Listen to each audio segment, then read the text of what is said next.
Puji nama Tuhan. Shalom saudara yang dikasih dalam nama Tuhan Yesus. Shalom. Apa kabarnya pagi ini saudara? Luar biasa. Luar biasa, amin.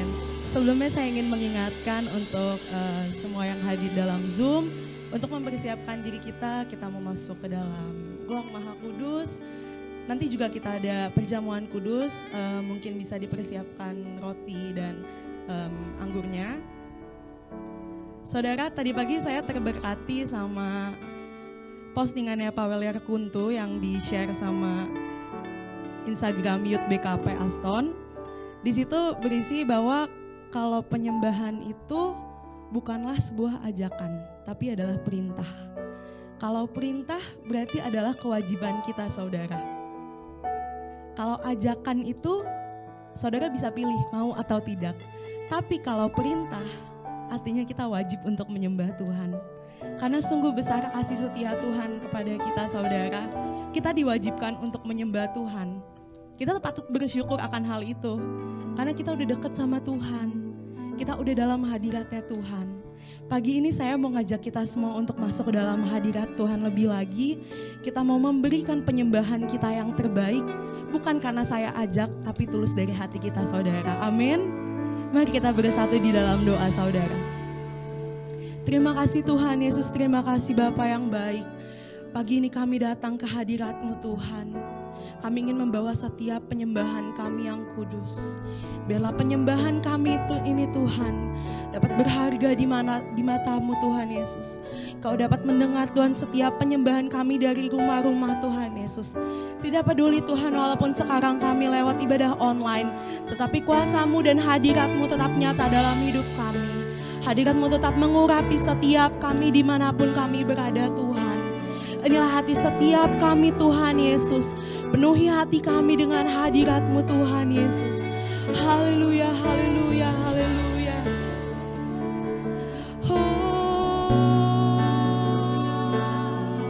Penuhi hadirat-Mu Tuhan. Kami butuh hadirat-Mu. Kami angkat tangan kami.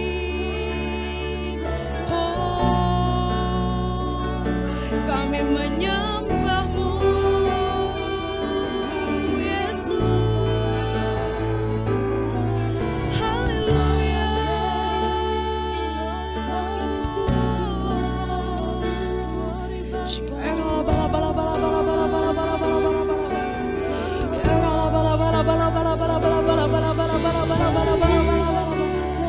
Kami mau selalu dekat dalam hadirat-Mu Tuhan Yesus.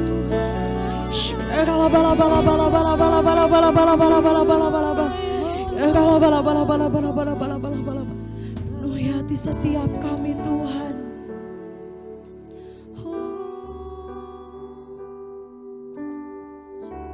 Penuhi hatiku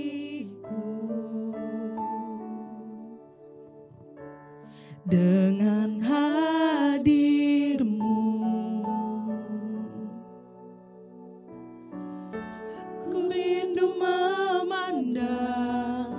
Wajah-Mu, oh Tuhan, di dalam kekudusan-Mu, bawaku dekat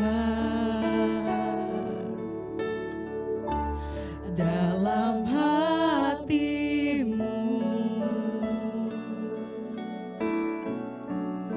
Ku rindu mendengar suara-Mu, oh Tuhan, di tempat kudus-Mu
anugerah kemuliaan bagi Tuhan kita.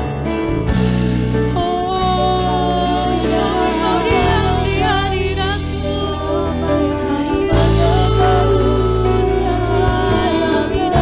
syukur kami.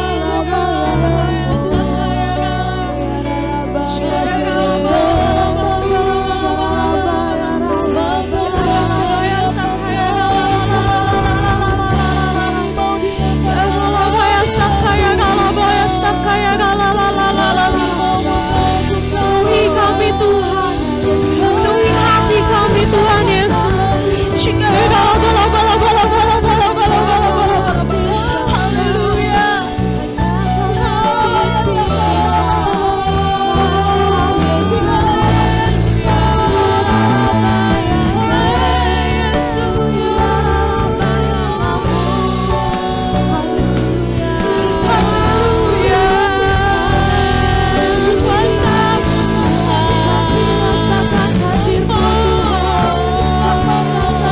Kami angkat tangan kami mau menyembah dalam roh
dan hadirat-Mu Tuhan.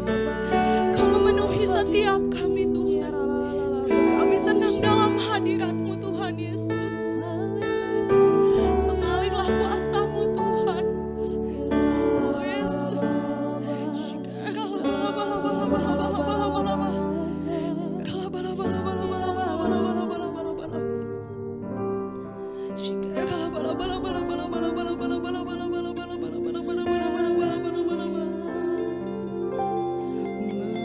Mengalir kuasa dari tempat maha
dekat-Mu Tuhan Yesus.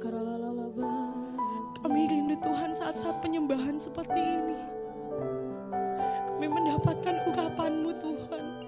Kami mendapatkan api-Mu yang baru Tuhan Yesus. Sungguh Kau sangat agung Tuhan. Kau sangat ajaib. Kau perkasa Tuhan dalam kehidupan kami. Sungguh kami bangga memiliki Engkau Tuhan Yesus. Tidak ada Allah lain seperti Engkau Tuhan. Kami ingin menyatakan kebanggaan kami pada pagi hari ini Tuhan. Lewat puji-pujian kami Tuhan. Terima kasih Tuhan Yesus. Terima kasih Bapa. Kami siap memuji-Mu Tuhan Yesus. Haleluya. Amin. Shalom saudara. Apa kabar hari ini? Pasti selalu luar biasa dan kita mau memuji Tuhan pagi ini saudara. Kita menyatakan kebanggaan kita memiliki Tuhan seperti Allah kita. Amin. Musik.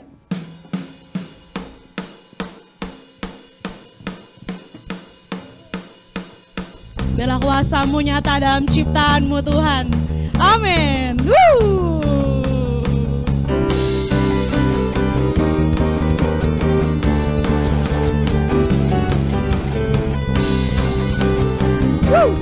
Haleluya. Mari kita sama-sama bangkit berdiri saudara. Katakan,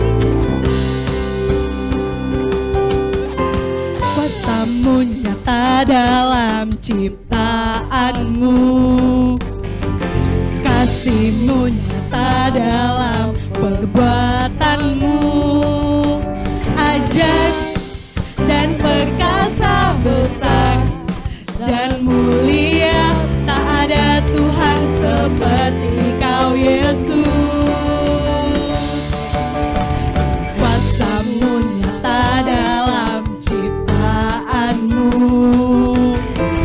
kasih-Mu nyata dalam perbuatan-Mu, ajaib, ajaib dan perkasa besar dan mulia. Tak ada Tuhan seperti Kau Yesus.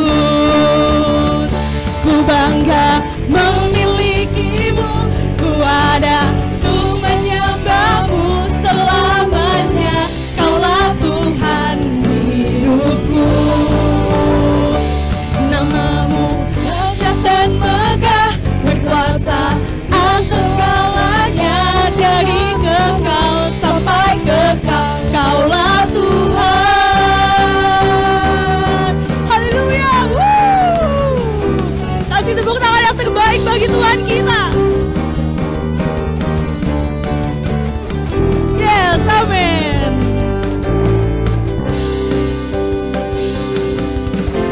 Kuasa-Mu nyata dalam ciptaan-Mu, amin. Kasih-Mu nyata dalam perbuatan-Mu, ajaib dan perkasa besar dan mulia. Tak ada Tuhan seperti Kau Yesus. Kuasa-Mu nyata dalam ciptaan-Mu, kasih-Mu nyata dalam perbuatan-Mu, ajaib dan perkasa besar dan mulia. Tak ada Tuhan seperti Kau Yesus. Ku bangga memiliki-Mu, ku ada untuk menyembah-Mu selamanya. Kaulah Tuhan hidupku. Nama-Mu dahsyat dan megah, berkuasa atas segalanya. Dari kekal sampai kekal, Kaulah Tuhan.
Amin. Mari kita siapkan hati kita siapkan pikiran kita mau masuk dalam kebenaran firman Tuhan pagi ini. Amin Tuhan Yesus.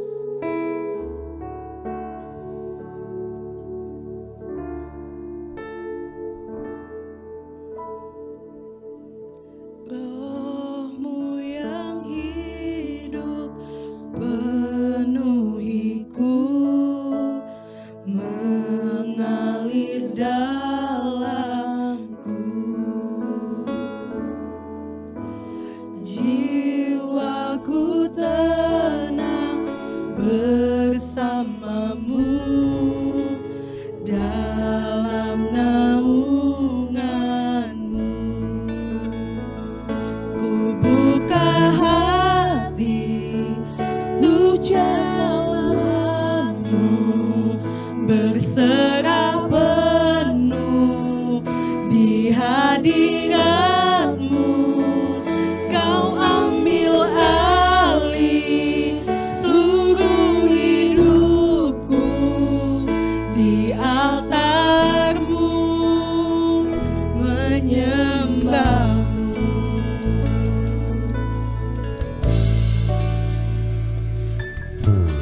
Roh-Mu yang kudus pulihkanku, Engkaulah damaiku.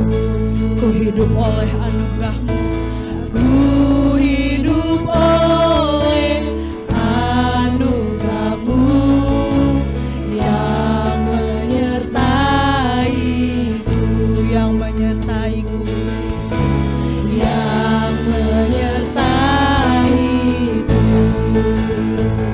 Ku buka hati untuk jamahanmu, berserah penuh di hadiratmu.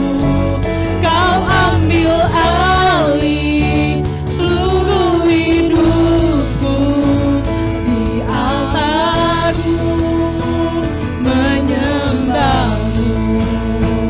Ku buka hati untuk jamahanmu, kami berserah penuh kepadamu Tuhan Yesus.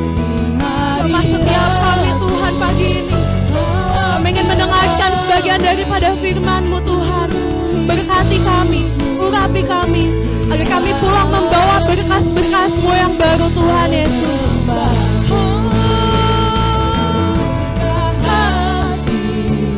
Untuk jamahanmu, berserah penuh di hadiratmu. Kau ambil alih seluruh hidupku di altarmu, menyembahmu di altarmu, di altarmu, menyembahmu.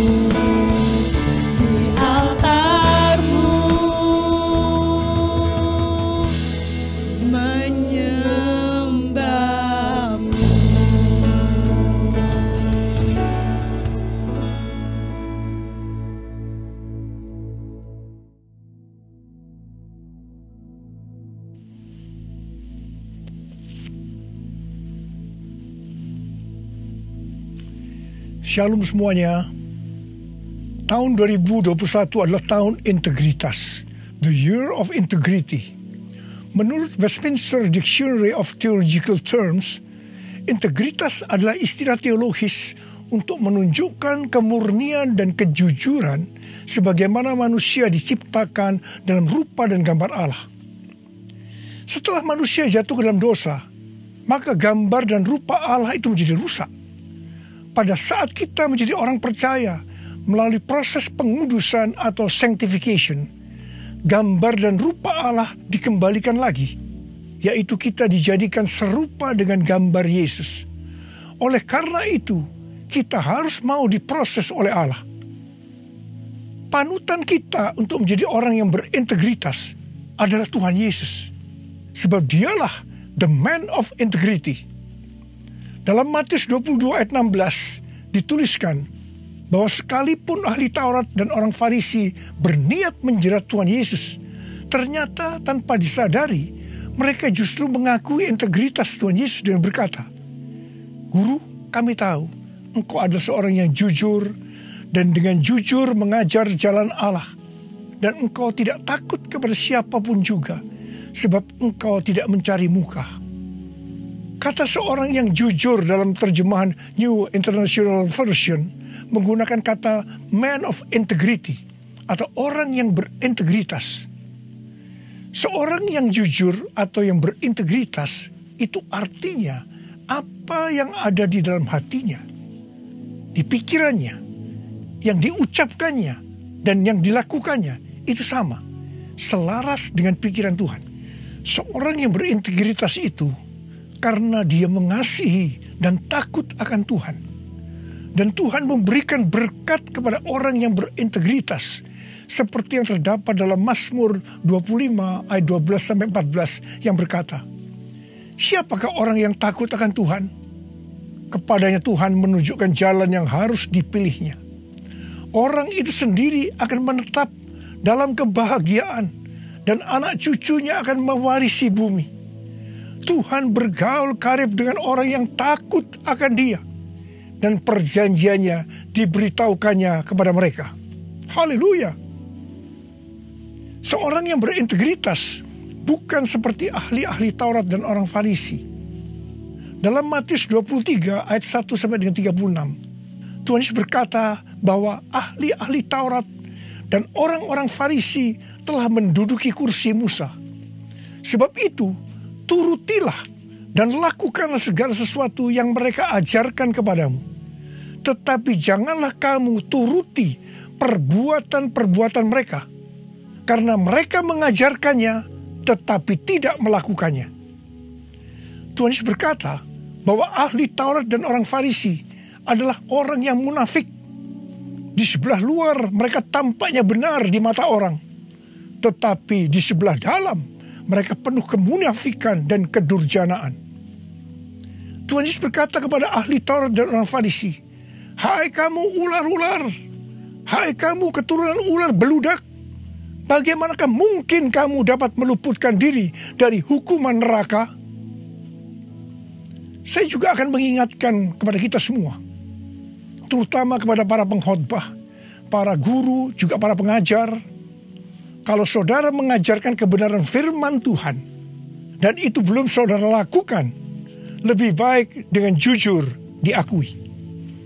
Tahun 2021 menurut kalender Ibrani adalah tahun 5781 yang disebut juga sebagai tahun P Aleph yang artinya 81. P atau angka 80 menggambarkan sebuah mulut. Tuhan Yesus mengingatkan kita dalam Matius 12 ayat 36 dan 37. "Tetapi aku berkata kepadamu, setiap kata sia-sia yang diucapkan orang harus dipertanggungjawabkannya pada hari penghakiman. Karena menurut ucapanmu engkau akan dibenarkan, dan menurut ucapanmu pula engkau akan dihukum." Salah satu arti dari kata sia-sia adalah berdusta. Kalau kita mengajarkan kebenaran tetapi tidak dilakukan, itu sama saja dengan berdusta. Amsal 6 ayat 16 dan 17 berkata bahwa dusta itu perkara yang dibenci Allah. Amsal 11 ayat 1 berkata, "Neraca serong adalah kekejian bagi Tuhan, tetapi Ia berkenan akan batu timbangan yang tepat." Neraca serong bisa diartikan sebagai berdusta, dan itu merupakan kekejian bagi Tuhan.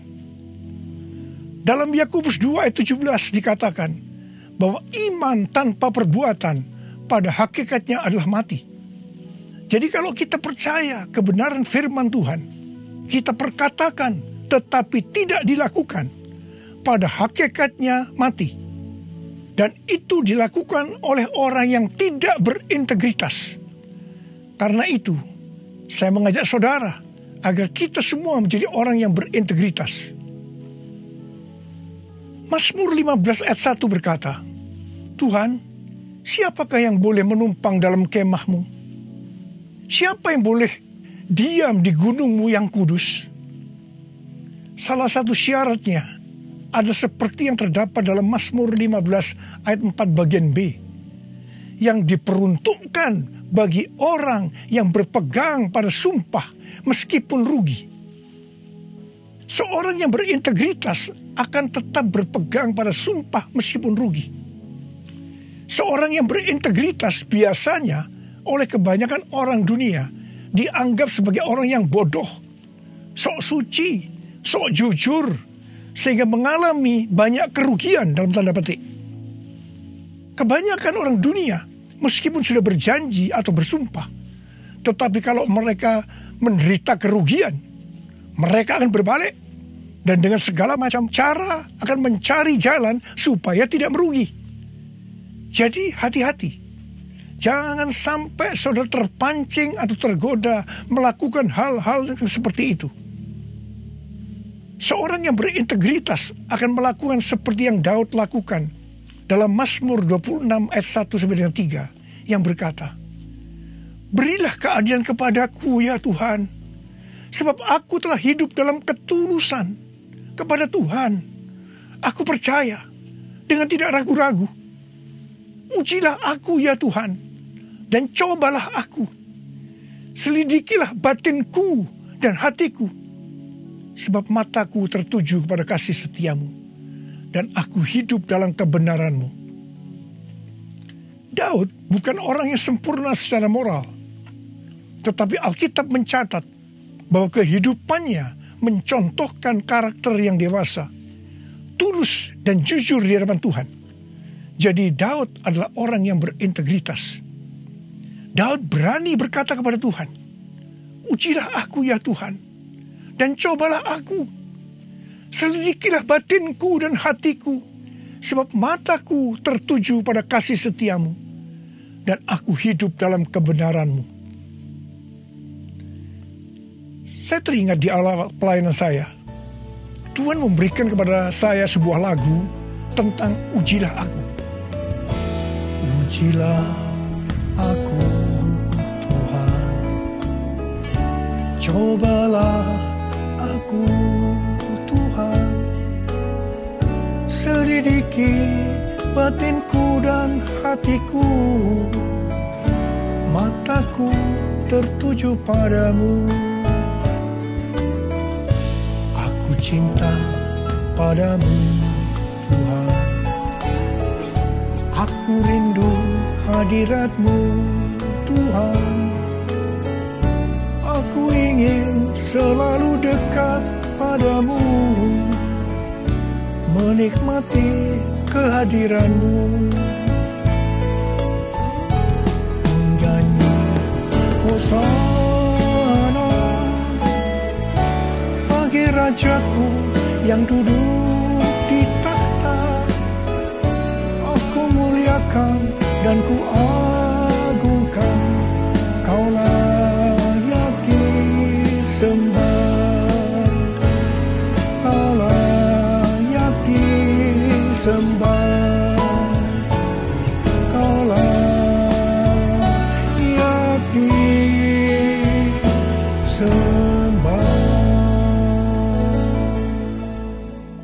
Waktu saya mulai menyanyikan lagu ini dan CD-nya mulai beredar, saya menuai banyak kritik dari hamba-hamba Tuhan yang menjadi senior saya. Mereka berkata, "Kok berani-beraninya Niko menyanyi lagu seperti ini?" Saya berkata, "Bukankah ini ada di Alkitab yang dinyanyikan oleh Daud?" Tetapi mereka tetap tidak bisa menerimanya. Terus terang saya kaget. Saya tidak pernah berpikir bahwa beliau-beliau itu mempunyai pikiran yang seperti itu. Saya menyanyikan lagu ini dengan satu pengertian, bahwa saya siap diuji oleh Tuhan. Dan itu saya lakukan sejak awal pelayanan saya. Mungkin ada di antara saudara yang tidak berani menyanyikan lagu ini. Saya pernah mendengar orang yang berkata, "Itu kan Pak Niko yang berani. Kalau saya sih belum berani."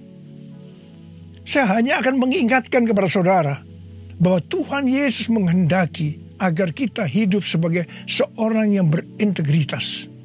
Seorang yang hidupnya jujur dan tulus di hadapan Tuhan.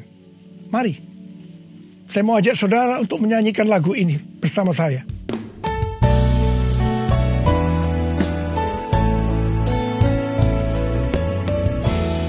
Ujilah aku Tuhan, cobalah aku Tuhan, selidiki batinku dan hatiku, mataku tertuju padamu. Aku cinta padamu Tuhan, aku rindu hadirat-Mu Tuhan, aku ingin selalu dekat padamu, menikmati kehadiran-Mu. Menyanyi Hosana bagi Rajaku yang duduk di tahta. Aku muliakan dan ku agungkan, Kau layak disembah, Kau layak disembah, Kau layak disembah.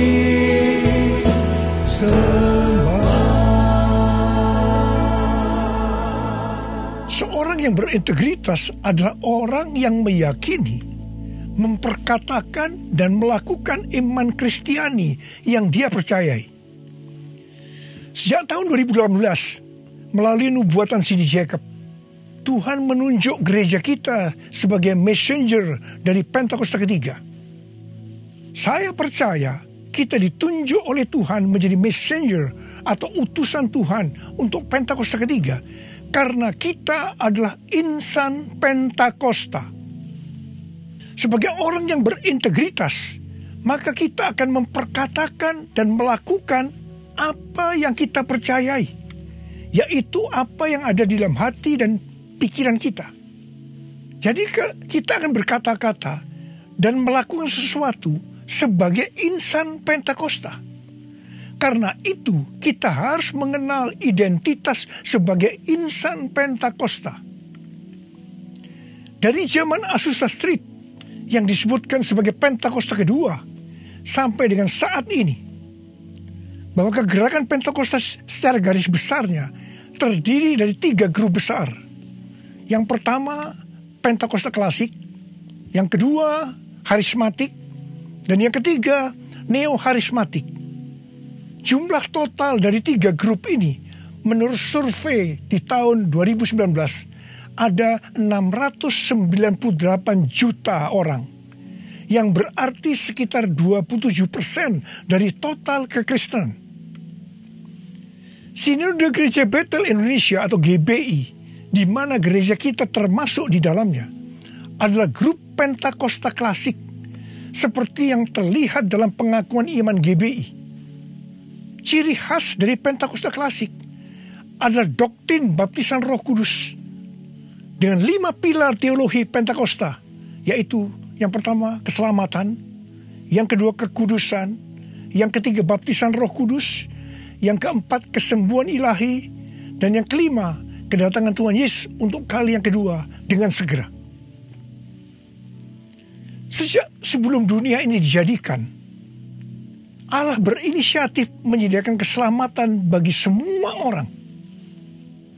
Allah memanggil kita kepada keselamatan melalui Injil, dan kita menerima kasih karunia-Nya secara gratis melalui respon iman kita.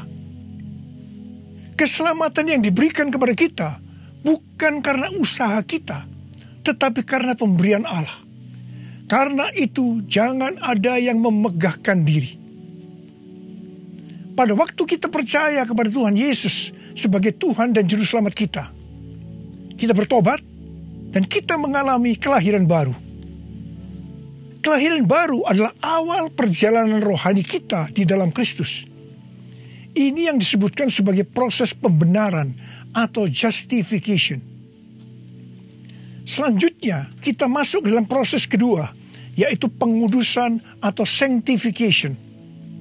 Dalam proses ini kita dikuduskan terus-menerus oleh Roh Kudus dan firman Allah, disertai proses-proses yang menyakitkan bagi kedagingan kita. Dan goal daripada proses pengudusan ini untuk menjadikan kita menjadi serupa dengan gambar Yesus. Tuhan Yesus begitu baik kepada kita sebagai anak-anaknya, supaya kita lulus dalam proses pengudusan atau sanctification ini. Maka Tuhan Yesus membaptis kita dengan Roh Kudus, dengan tanda awal berbahasa roh.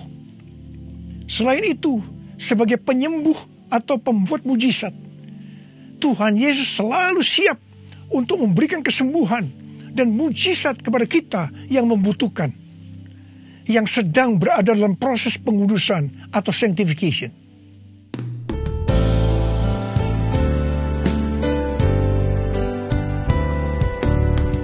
Kaulah Tuhan penyembuhku, Kaulah Tuhan penyembuh. Kau berfirman dan sembuhkanku. Kaulah Tuhan penyembuh. Kaulah Tuhan penyembuhku. Kaulah Tuhan penyembuh. Kau berfirman dan sembuhkanku. Kaulah Tuhan penyembuh. Proses terakhir dari proses keselamatan ini adalah proses glorification atau proses pemuliaan, di mana orang-orang yang menjadi serupa dengan gambar Yesus yang akan ikut dalam pengangkatan pada waktu Tuhan Yesus datang yang kedua kalinya di awan-awan. Kita percaya kedatangan Tuhan Yesus secara tiba-tiba dan dengan segera. Kita diingatkan melalui Filipi 2 ayat 12 dan 13. Yang pada prinsipnya berkata, kerjakanlah keselamatanmu dengan takut dan gentar, karena Allah lah yang mengerjakan di dalam kamu, baik kemauan maupun pekerjaan menurut kerelaannya. Baptisan Roh Kudus adalah bagian yang paling penting dari 5 pilar teologi Pentakosta, yang sekaligus menjadi bagian sentral dari seluruh pengajaran insan Pentakosta. Kita percaya bahwa setiap orang percaya yang telah disucikan hatinya dapat mengalami baptisan Roh Kudus dengan tanda awal berbahasa roh. Tujuan dari baptisan Roh Kudus ini adalah agar pengurapan di dalam pelayanan lebih maksimal.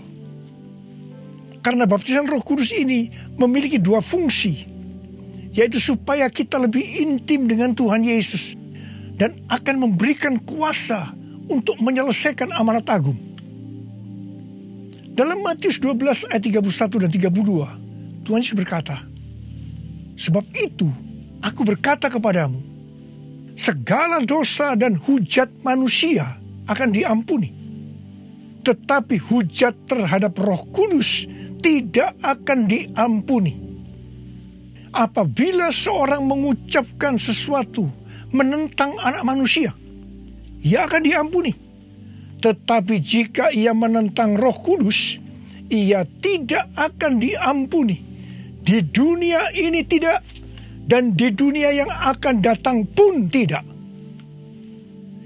Menentang dan menghujat Roh Kudus di sini juga bisa berarti menentang dan menghujat bahasa roh. Jadi kalau ada yang tidak percaya dengan bahasa roh, jangan menghujat, jangan menentang. Lebih baik banyak berdoa. Sekarang ada orang yang membuat bahasa roh sebagai bahan lelucon, supaya orang tertawa. Saya hanya akan mengingatkan kepada saudara yang melakukan seperti ini, supaya saudara bertobat dan minta ampun kepada Tuhan.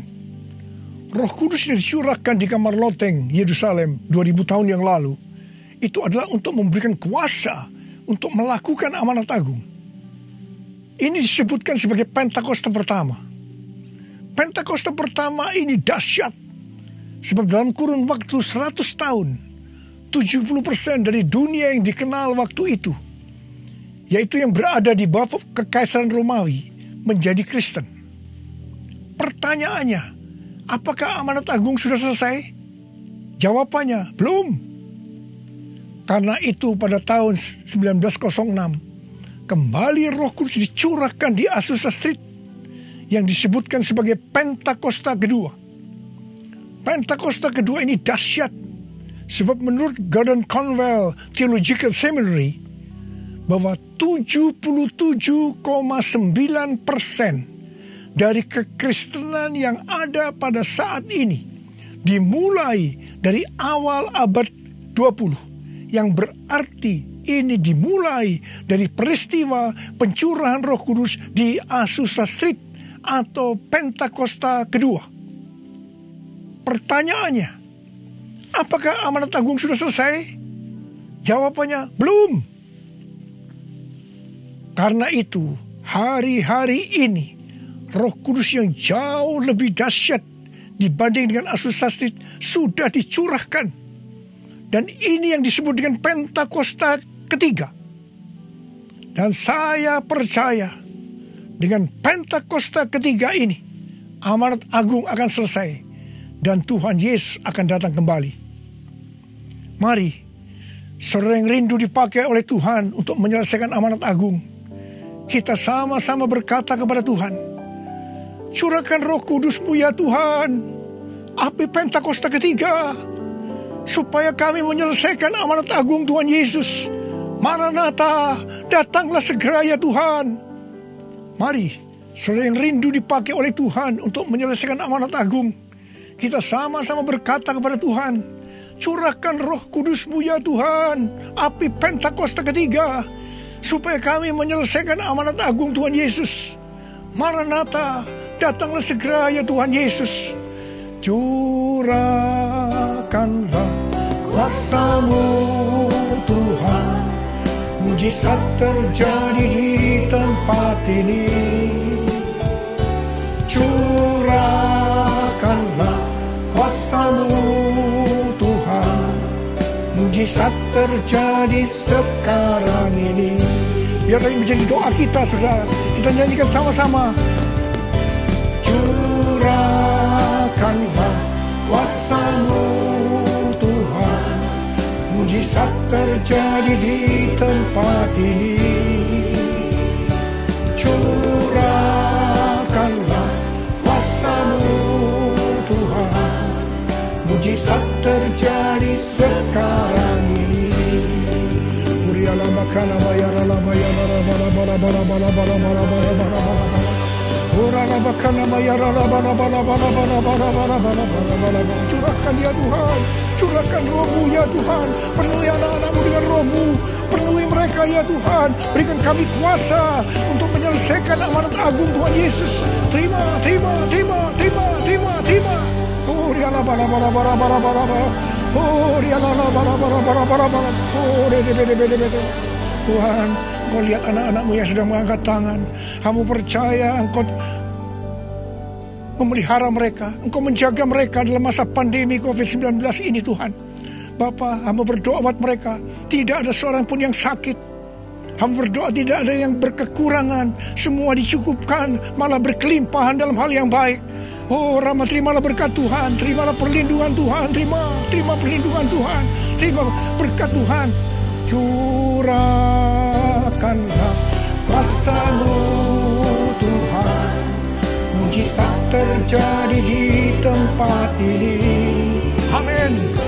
Curahkanlah kuasa-Mu Tuhan, mujizat terjadi sekarang ini. Mujizat terjadi sekarang ini.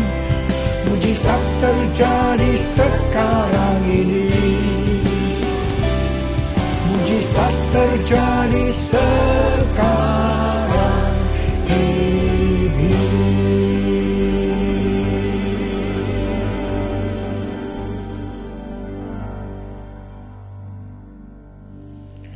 Mari saudara-saudara, kita akan masuk dalam perjamuan kudus. Kita akan mengingat ayat ini. Setiap kali kamu makan roti ini dan minum cawan ini, kamu memberitakan kematian Tuhan sampai Ia datang.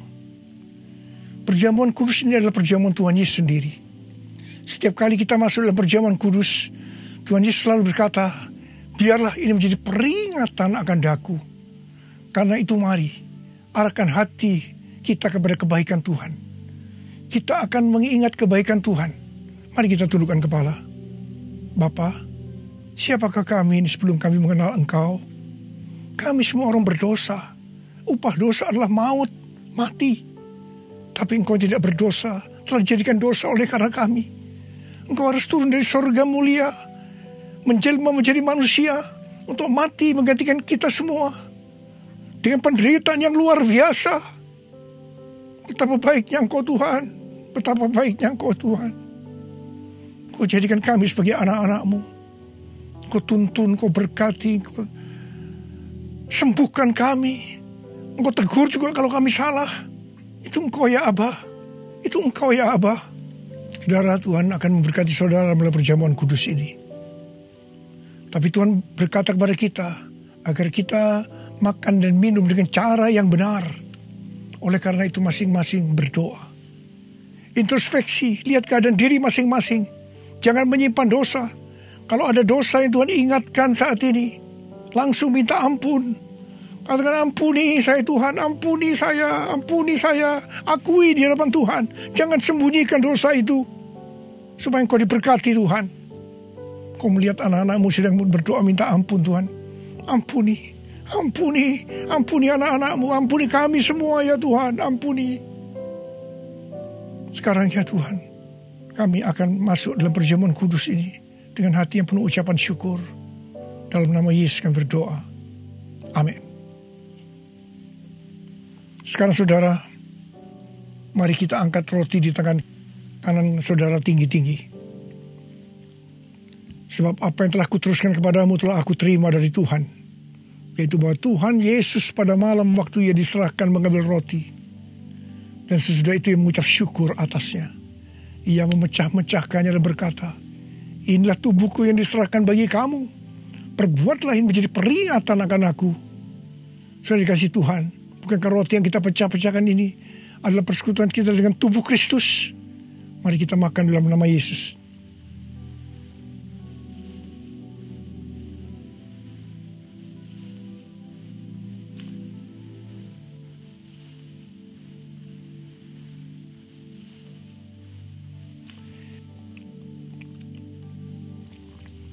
Sekarang angkat cawan di tangan kanan saudara tinggi-tinggi. Demikian juga yang mengambil cawan sesudah makan lalu berkata, cawan ini adalah perjanjian baru yang dimeteraikan oleh darahku. Perbuatlah ini setiap kali kamu mau minumnya menjadi peringatan akan aku. Sudah dikasih Tuhan, bukankah cawan pengucapan syukur yang atasnya kita ucapkan syukur adalah persekutuan kita dengan darah Yesus? Mari kita minum dalam nama Yesus.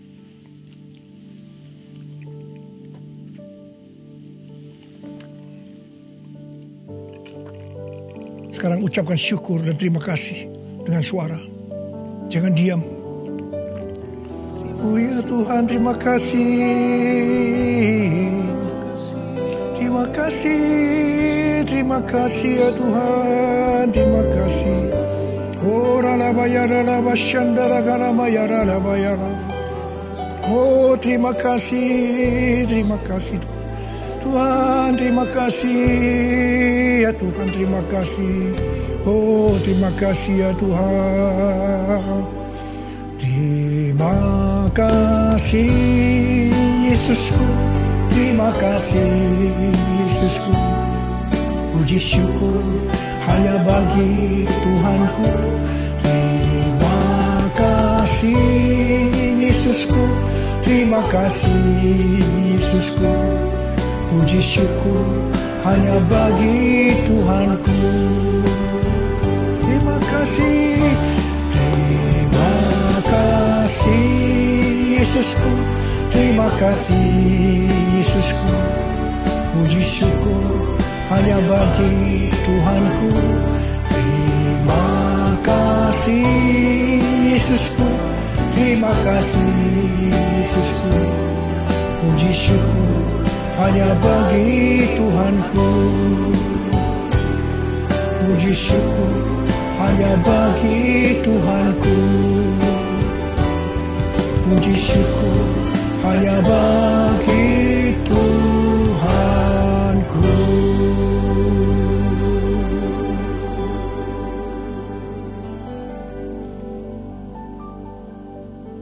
Sekarang terimalah berkat Tuhan. Kasih karunia yang berlimpah-limpah daripada Allah Bapa dalam Anak yang tunggal Yesus Kristus. Persekutuan yang manis dengan Roh Kudus menyertai saudara sekalian mulai hari ini sampai Tuhan Yesus datang menjemput kita di awan-awan dan bahkan sampai selama-lamanya. Yang percaya bersama-sama katakan amin.